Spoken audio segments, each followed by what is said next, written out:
도널드 트럼프가 연설에서 중국의 최악을 폭로한 후 시진핑은 완전히 충격을 받은 모습으로 나타났고, 이는 중국 최고 지도자에게 엄청난 압박을 가했습니다. 트럼프는 기밀 해제 문서의 공개를 발표하며 정보기관들이 2020년 선거 주기부터 중국의 유권자 데이터 수집 및 활용 작전을 발견했다고 밝혔습니다.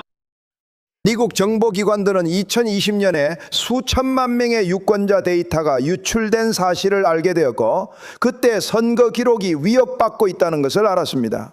이 점을 생각해 보십시오. 18개 주에서 수천만 건의 데이터가 중국에 의해 구매되거나 도난당하거나 해킹당했습니다.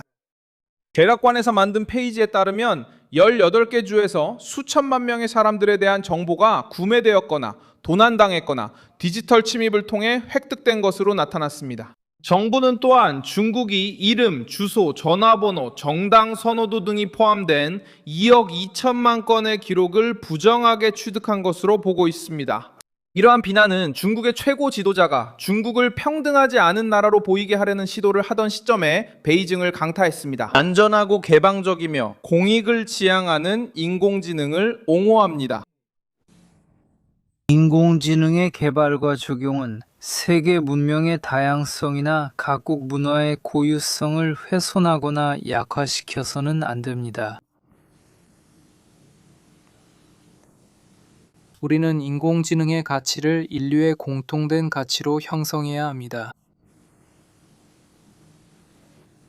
그리고 인공지능 기술을 잘 활용하여 모든 문명 간의 이해, 관용, 교류, 그리고 공유를 증진시켜야 합니다. 우리는 각 문명의 아름다움이 감상되고 공유될 수 있도록 문명의 정원을 세심하게 가꿔야 합니다. 그가 상하이에서 글로벌 협력을 말할 때 도널드 트럼프는 중국 정권의 전혀 다른 면을 보여주고 있었습니다. 데이터에 대한 관심, 정치적 영향력, 기술적 지배력, 그리고 다른 국가의 내부 약점을 이용할 수 있는 능력입니다.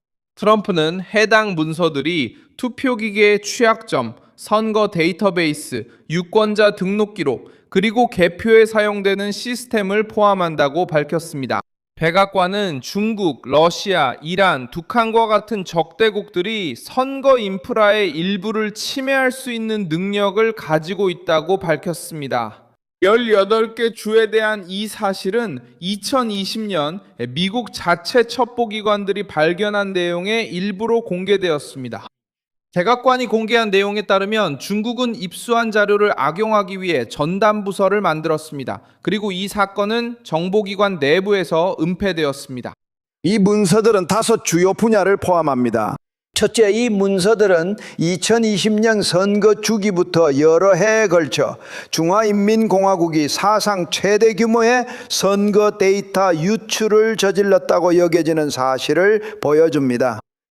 트럼프는 기관 관계자들이 문제의 범위를 축소하고 대중이 수집의 규모를 알지 못하도록 막았다고 비난했습니다. 이 주장은 단순한 단일 침해 사건이 아니라 수백만 명 유권자의 정치적 습관, 위치, 정당 소속, 개인정보를 파악할 수 있는 광범위한 데이터베이스에 관한 것이기 때문에 매우 충격적입니다. 트럼프는 이번 연설을 통해 의회가 유권자 등록 시 신원 확인과 시민권 증명에 대한 더 엄격한 규정을 통과시키도록 압박했습니다. 백악관이 지지하는 이 제안은 상원에서 계류 중입니다. 대통령은 또한 국토안보부의 검토 결과 약 27만 8천 명의 비시민권자가 연방선거에 투표하기 위해 등록된 것으로 나타났다고 밝혔습니다. 베이징은 그 혐의를 부인하며 미국 선거에 개입하지 않는다고 밝혔습니다. 대조가 뚜렷했습니다. 워싱턴의 주장은 사실적 근거가 없습니다. 비슷한 혐의들은 이미 오래전에 근거 없다고 입증되었습니다. 중국은 불간섭 원칙을 따릅니다. 우리는 미국 선거에 개입할 의사가 없습니다. 반면에 다른 나라에 개입하고 정부, 기업, 일반 대중을 무차별적으로 감시한 사람은 누구입니까? 우리는 미국의 자신들의 행동을 반성하고 중국에 대한 근거 없는 비방을 중단하며 미국과 중국 간의 우호적인 관계에 더 도움이 되는 방식으로 행동할 것을 촉구합니다. 중국은 인공지능을 공동 번영과 공동 안보를 위한 도구로 제시했습니다. 중국의 관점에서 모든 국가는 사람 중심의 접근 방식을 채택하고 인공지능을 긍정적이고 선한 방향으로 개발해야 한다고 봅니다. 우리는 인공지능이 공동 번영과 공동 안보를 위한 중요한 동력이 되도록 보장해야 합니다. 우리는 힘을 합쳐 공정하고 평등한 글로벌 인공지능 거버넌스 체계를 구축해야 합니다. 동시에 이 분야 국제 뒤측의 영향력 확대를 시도하고 있습니다. 29개국, 이 베이징이 주도하는 인공지능 협력을 위한 세계 조직을 만들기 위해 협정에 서명했습니다. 이 그룹은 개발도상국을 위한 표준, 모델 접근성, 그리고 교육에 대해 논의할 계획입니다. 이 움직임은 중국을 미국과 직접적으로 경쟁하게 하여 이번 세대에서 가장 중요한 기술을 이끌어갈 기준을 정하는 데 있어 양국이 맞붙게 만들었습니다. 중국의 최고 지도자는 5년에 걸쳐 인공지능 분야에서 5,000개의 교육 기회를 제공하겠다고 발표했으며 아시아, 아프리카, 라틴 아메리카 블록과의 프로젝트를 확대하겠다고 약속했습니다. 베이징은 미국의 기업과 정부가 여전히 비용과 접근성의 장벽에 부딪히는 분야에서 개방형 모델과 역량 강화 프로그램을 활용해 입지를 넓히려 하고 있습니다. 군사 분야에서도 압박이 나타났습니다. 2026년 7월 1일 B2 폭격기 2대가 지상에서 신속한 급유를 실시했습니다. 하와이에 위치한 펄하버 히캄 합동기지에서 폭격기 임무부대의 임무 중에 이루어진 일이었습니다. 이 절차를 통해 항공기는 착륙 후 연료를 공급받고 더 짧은 정지 시간으로 임무에 복귀할 수 있었습니다. 공군 자체에서도 이번 작전이 태평양에서 발생할 수 있는 위기에 대비해 준비 태세와 대응 능력을 높이기 위한 것이라고 밝혔습니다. 하와이는 미국이 인도태평양 지역에서 임무를 조직할 때 중국에 더 가까운 기지에 모든 작전을 집중하지 않고도 전진 배치할 수 있는 위치를 제공하기 때문에 중요성이 커졌습니다. B2 폭격기와 F-22 전투기가 함께 이동한 것은 워싱턴이 통합, 분산, 그리고 신속한 대응을 훈련하고 있음을 보여줍니다.